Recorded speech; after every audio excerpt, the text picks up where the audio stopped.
Do you know that Ladder to the Top is an interesting and affordable book? In this festive season, you and your friends can hang out with your copies of Ladder to the Top and share the rich lessons that the book has to offer. Ladder to the Top was written for young adults, but the story is one that will touch the life of every adult with the important themes written in the book, beginning from friendship to compassion, love, and family ties. Within the pages of this book, you can tour the world, have a feel of many cultures, learn historical and world facts. Ladder to the Top by Elizabeth O. Ogunmodede is a professionally published book by Prolific Pulse Press LLC, and it's available on Amazon. Go get your copy today.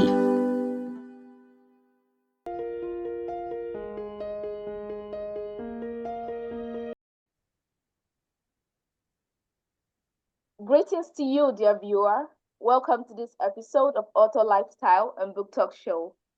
With me here today are the SistersRocNRhyme, by name Madam Chyrel J. Jackson and Madam Lyris D. Wallace, who are sisters by blood and sisters bonded in the literary world. Chyrel J. Jackson is a literary visionary and #1 ranked best-selling Amazon author.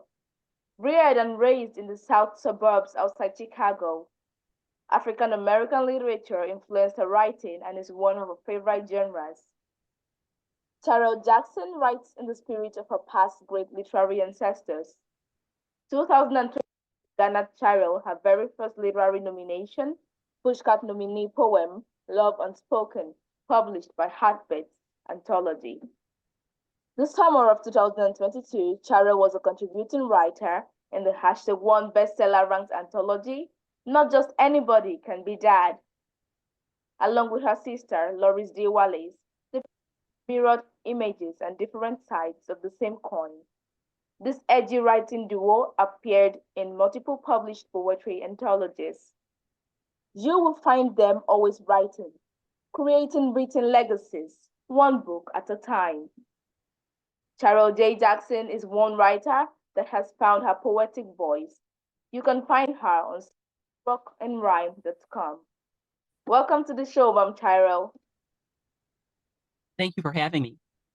It's an honor. Lyris D. Wallace is a literary visionary and #1 ranked best-selling Amazon author. Reared and raised in the south suburbs outside Chicago, African American literature influenced her and is one of her favorite genres. Lyris Wallace writes in the spirit of her past great literary ancestors. 2023 garnered Lyris her very first literary nomination, Pushcart nominee poem, No Justice for Breonna, published in Social Justice Inc.'s anthology. The summer of 2022, Lyris was a contributor in the #1 bestseller ranked anthology, Not Just Anybody Can Be Dad. Along with her sister, Chyrel J. Jackson, they published mirrored images and different sides of the same coin. This edgy writing duo appeared in multiple published poetry anthologies. You will find them always writing, creating written legacies one at a time. Lyris D. Wallace is one writer that has found her poetic voice. You can find her on SistersRocNRhyme.com. It's so good to have you here on the Author Lifestyle and Book Talk Show, Madam Lyris. Thank you for having me. Well, I'm very grateful that you both accepted my invitation yet again without time to be here today, despite the challenges that we had previously faced when I scheduled the first episode of the show and invited you both as guest authors. Madam Chyrel and Madam Lyris, around the world, you both are known as the SistersRocNRhyme, and I absolutely love the nice ring brand name. What is the story behind the SistersRocNRhyme, and what does your brand offer? Our brand offers the very best in Black literature. Okay. And the name came about because I wanted to have something fun Okay. that would pretty much tell everyone what we did within the name. Yes. And so we're sisters and we both write. So the name Sisters of Rock and Rhyme encompasses that in the brand name. Okay. I really love it. It sounds pretty nice. It is widely known that racial segregation is one of the most ravaging social vices around the world. As African American authors, do you write to promote the Black culture and to be the voice of the voiceless Black people? Most Laura? definitely. Most Yeah. definitely. We have a poem that says we write for the voiceless. So, we are Black women in America. We write from our experience. So we write and we write from that experience to tell the world and to document what we are going through as a people, what we are going through individually. Because in this day and age, our history is trying to be rewritten or deleted. And so it's important for us to tell our story. So that we write. I That is just wanted beautiful. I just wanted to say, Elizabeth, just kind of further what my sister was saying, Yeah. that we as writers have to reflect what is going on in real time. That is our duty as a Black writer. And so all of our poems, for the most part, encompass and embody that message. So we very much write about culture, we write about history, we write about what we live and what we experience. And so our poems embody and encompass our culture, our history, and our living experience. That is so beautiful. And I love this part of your biography that says, the both of you, that says you write in the spirit of your literary ancestors or your Black ancestors, something like that. Cool. Yeah. Hey, how many books have you written together? Would you please showcase them? Sure. We Okay. have these two.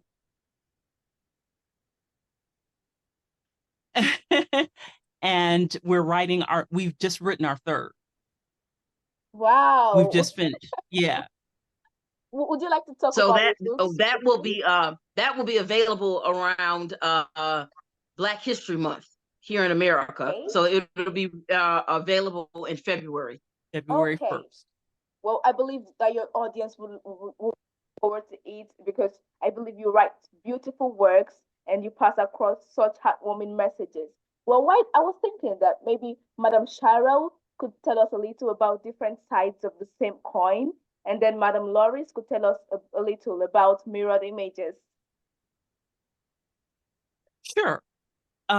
They both pretty much go hand in glove. Okay. So different sides of the same coin. The first book um, really was a offering of love to our family. Namely, specifically, we gave a really warm hug and kiss to our mother, to the memory of our loving mother. And, and that story unfolds. And we have a lot of stories about sisterhood and family in different sides of the same. And we do just touch on everything in both of the books. But that's, for the most part, different sides of the same coin. Did I leave anything out, Laura? Other than it was our first book. It spans a really long time. It's from when we were younger up until we got older. And so that was our first rendering. And the poems have a different kind of tone to them because, like I said, it expands. It goes from when we were younger to as we were maturing. The Mirrored Images is our second book, and it was written during the pandemic. And it was more speaking of our experiences in real time during the pandemic. So there are a lot of current events that people would be familiar with that we wrote poems about. Plus, it was during a time when we were losing our father, and we were taking care of him.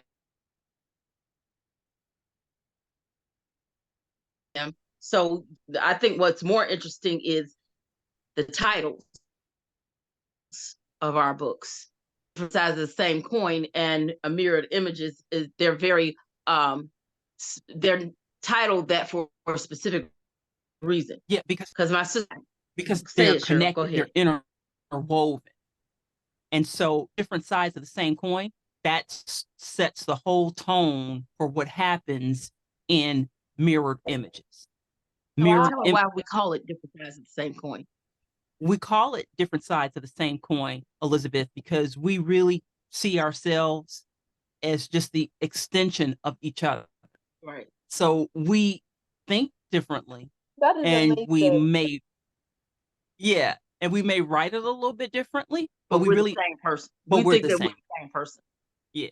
Right. Well, I absolutely love your titles. They make me think and wonder. They don't just give the reader direct insight into the books.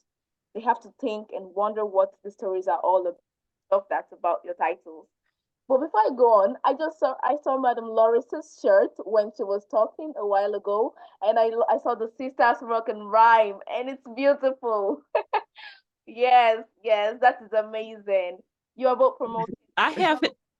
I have it on too, but right. Because I'm sitting there. Lovely. So beautiful. Thank you so much for showcasing that. Okay. You can't really design these shirt fronts. Thank you so much for showcasing them. They are beautiful. Yours is pink and hers is red. That's gorgeous. Okay, so why don't you tell us a story of how you both began writing? Okay, sure. Everything we do, Elizabeth, is so interwoven and connected. Okay. But my sister and I both journal. And so that is what is so powerful about both of the books. Okay. Is that we journal. I was very public about my writing. I said it. Everyone knew that I did it. But my younger sister, Lyris, she journaled, but she journaled in secret. So even though we both knew each other kept journals, I was just really blown away when I read her entry. She was writing in contemporary verse, and so that's kind of how we started with journaling. Mm-hmm. Okay. So, Madam Lyris, would you like to say something else, add to that story?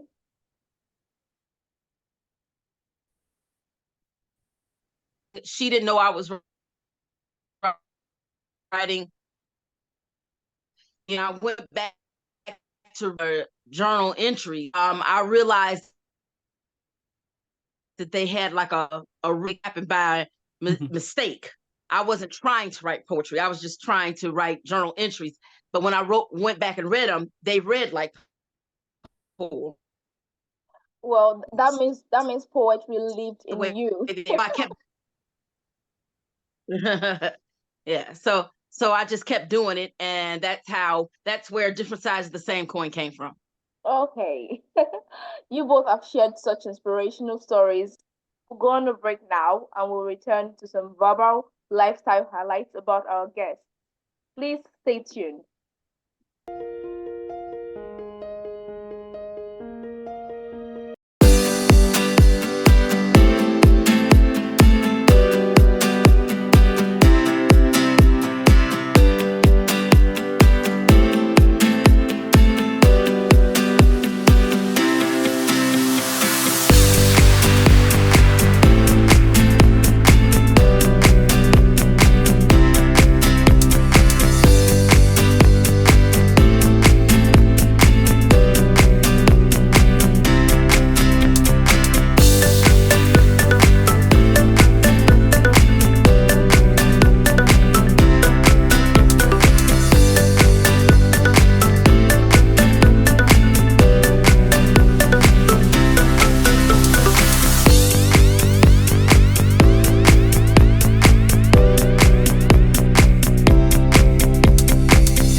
Welcome back. It's still your host, Elizabeth Ogunmodede, and it's time to go over the most important verbal lifestyle highlights about our guest authors. Lyris D. Wallace loves to listen to music, read, write in her spare time, and Chyrel J. Jackson is an avid exercise enthusiast who likes old movies or film classics. These sisters both love animals, music, books, and history is very important to them. That is something the audience would love to hold on to, I believe. Mom and Mom Loris, as writers, do you often engage in activities that will promote literature? Well, I read the local library, so we do promote literacy and reading. It was very important in our house. Our ravenous readers, and he gave that to us. And my son, he loves to read. He especially loves to read history books and stuff like that. So bless to us. In this new book, you'll see some quotes that my sister put in the book for us, that we have said in various interviews. I can remember when I was in college, and I read Disappearing Acts by Terry McMillan.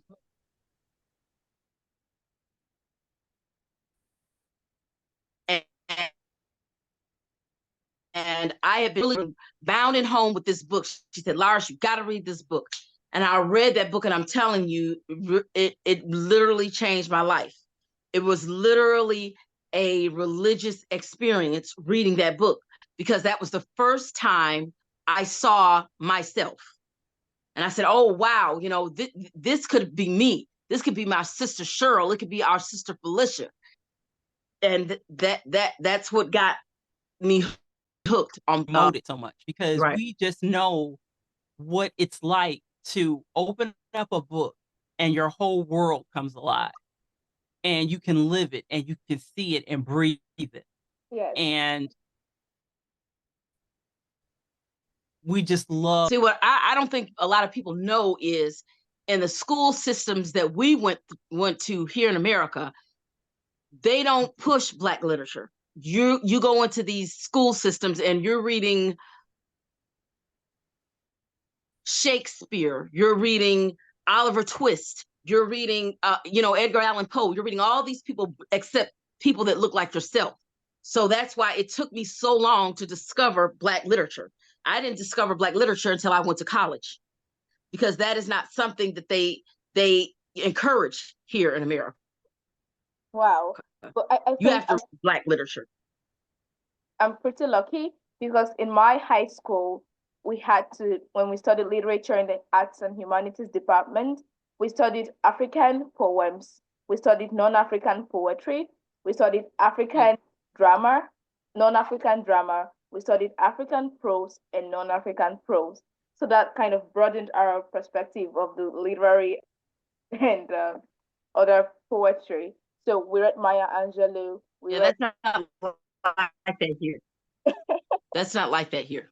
Yeah, we actually were really isolated, because as young girls, we grew up in a suburb, and a suburb is not really surrounded with people that look like you. Right. A suburb is inclusive and it's diverse, but it usually is a lot of people that don't look like you. Right. So we were Black girls in a Caucasian school system. And a Caucasian neighborhood. And in a Caucasian neighborhood, and with Caucasian friends. Right. We did, we did not have, as a matter of fact, when we moved to the suburb, the only Black family on that block. Correct. Thank you very much for taking to answer the question so perfectly well. I'm sure the audience would like to know more about you besides your writing lifestyle. Can you tell us a little about your origin and a little about your childhood? Sure. We had a really we were blessed because we were the younger sisters of a brother and a sister who was almost 10 years old we were. So that meant that Lyris and I pretty much were the younger sisters, and we were really spoiled in that we had brothers and sisters that loved us very much, but they oftentimes would have to babysit us. And so because they were so much older than us, we we just loved we love our family. We love them even still. He was not a big brother. He was almost like A father you brother. know a Mm-hmm. father to us, because he taught us how to ride bikes, and taught us how to do Mm-hmm. everything. Yeah. We that's one thing that's good about this third book, because we kind of go into how we grew up. We had our mother and father came from the South. They came from the segregated South. And our dad and our mom, they picked cotton. They were coming off of a few years off of slavery, so they was working in the cotton fields in the southern states. And our father, he didn't want that for himself. So our Right. dad, he worked hard. He picked cotton. He He's a sold. sharecropper. Oh yeah, he sold moonshine liquor, which is bootleg liquor. He did all of that and worked his way through college. He ended up graduating from Tuskegee University with a degree in architecture. And after he got his degree in architecture, they told him for 3 years that they don't hire blacks as architects. But he kept doing that. He got a job as a CTA bus driver, but he kept going back to the Environmental Protection Agency and telling them that he has this degree in what he could do. And he kept putting his credentials on the table, and they finally hired him. And our dad was the first Black architect ever hired by the federal government here in the United States. So we're very Wow, proud. that's huge. Yes, we're very proud of that. So with parents like my mom and my dad, Mhm. we knew we had to do something. Right. Right. Right. That's a beautiful story. Thank you very much for Yes, sharing. it is. Thank you. If you weren't Americans, which continent or country would you have loved to originate from and why? This is one of my favorite questions that you asked, Elizabeth. And I say Black Moors, Black Moors from Spain, because they were so instrumental in architecture, and, and, and they just the Spaniard civilization, the civilization of Spain, everything about bathing, everything about personal hygiene. Planting. I said architecture and Science. science, Mm-hmm. and and And and architecture, language. agriculture. Yeah, agriculture, language, art. So I would say the Black Moors from Spain.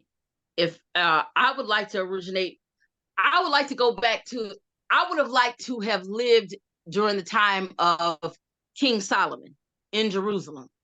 That's where I would like to have lived, because King Solomon was the wisest king, and he, his father David was a warrior, and I think I lived during that time, right there in Jerusalem. Okay. I've had some other show, but none of them have actually mentioned Jerusalem and the Black Moors in Spain. So over to the would you rather question that will be featured in our magazine. I would like to know your answers. Would you rather own a charity organization or you'd rather own a talent scout organization that will help people become the stars they ought to be?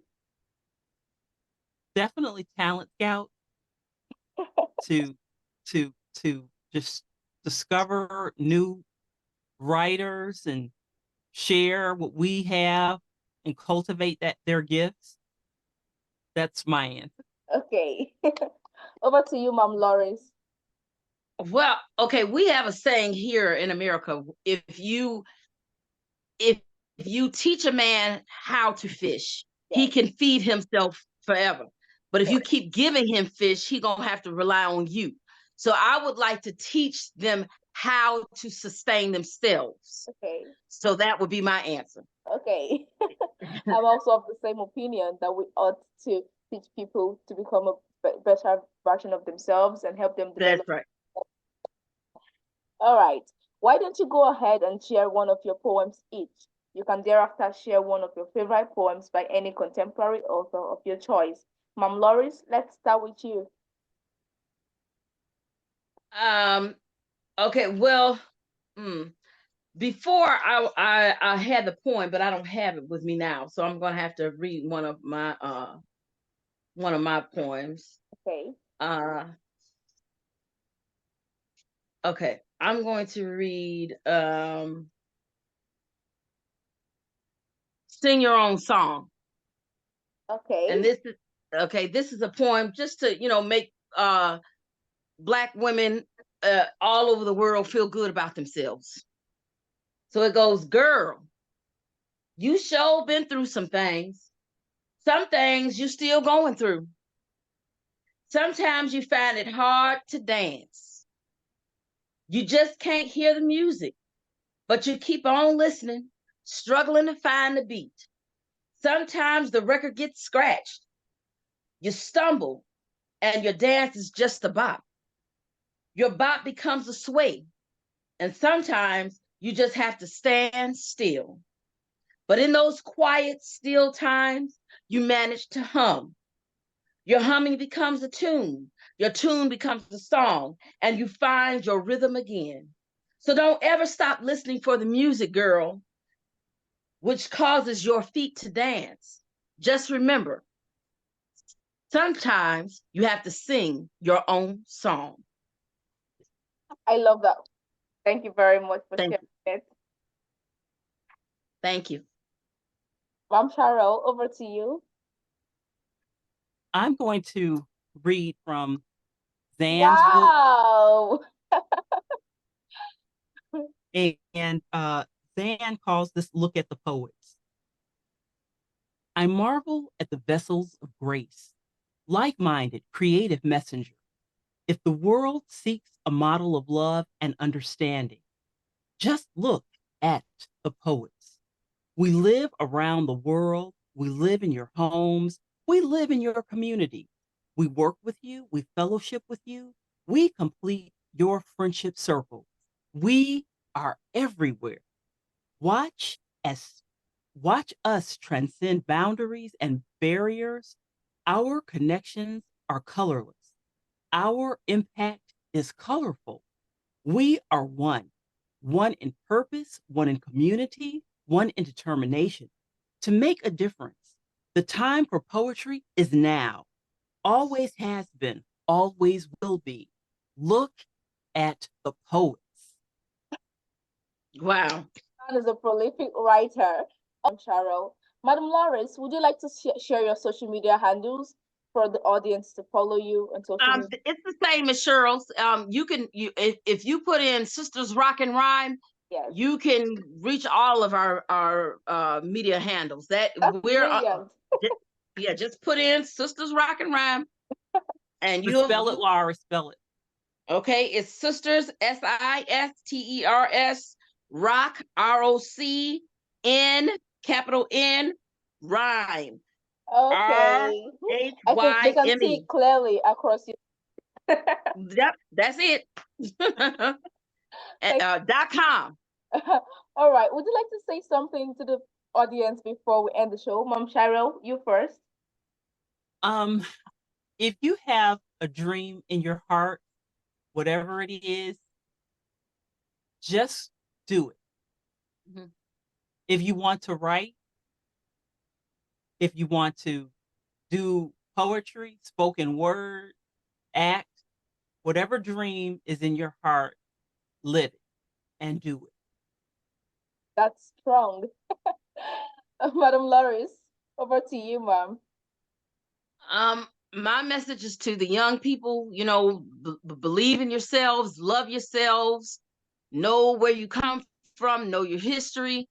And like my dad always told us, every day of our lives, give them hell. Okay, I love the message. Thank you for sharing. This brings us to the end of today's episode of Author's Lifestyle and Book Talk Show. It has been a brilliant time with the Sisters Rock and Rhyme. To the viewers, I say thank you for staying tuned to this show. Please subscribe to our YouTube channel called Express Your Love for Literature, like and comment on our videos. I am Elizabeth Ogunmodede, a teen author, poet, graphic designer, website developer, publisher, UI UX developer, and your host on this show. Stay safe. Love books from Nigeria.